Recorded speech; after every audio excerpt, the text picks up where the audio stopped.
এরপর মেয়েরাও এবার জয় পেল বিজয় দিবসে। মহান বিজয় দিবসের সকালটা রাঙিয়েছিলেন বাংলাদেশ ক্রিকেট দল। 1000 কিলোমিটার দূরে ওয়েস্ট ইন্ডিজে স্বাগতিকদের বিপক্ষে প্রথম টি-20তে 7 রানে রোমাঞ্চকর জয় পেয়েছে টিম টাইগার্স। ছেলেদের পর এবার বিজয়ের লক্ষণ রাঙালেন মেয়েরাও।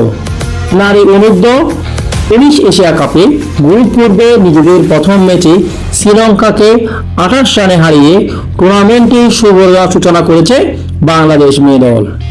মালয়েশিয়া কুয়ালালামপুরে বৃষ্টিজনিত ম্যাচটি কম ওভারে 17 ওভার খেলা হয়েছিল। প্রথমে ব্যাট করতে নেমে নির্ধারিত 9 উইকেটে 122 রান তুলেছিল ইয়াং টাইগার্সরা। রান তাড়ায় লঙ্কান মেয়েরা থামল 8 উইকেটে 94 রানে। 123 রানের লক্ষ্য খেলতে নেমে সোমাইয়া ফারজানাদের দারুণ বোলিংয়ের সামনে নিয়মিত বিরতিতে উইকেট হারাতে রাখে লঙ্কান মেয়েরা।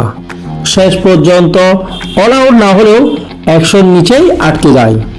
দলের হয়ে সর্বোচ্চ ব্যক্তিগত ওপেনার সানজানা কাবিঙ্গির 13 বলে 21 রান করেছেন এই ব্যাটার। অন্যদিকে অধিনায়ক সুমাইয়া 12 রানে 3টি, ফারজানা নিশিতা আক্তার 2টি করে উইকেট শিকার করেছেন। এর আগে টস হেরে শুরু করতে নেমে 0 রানে প্রথম উইকেট হারিয়েছিল বাংলাদেশ। বড় ছোট ছোট ইনিংসে ঘুরে দাঁড়ায় মেয়েরা। সাদিয়া আক্তার করেন সর্বোচ্চ 25 বলে 31 রান।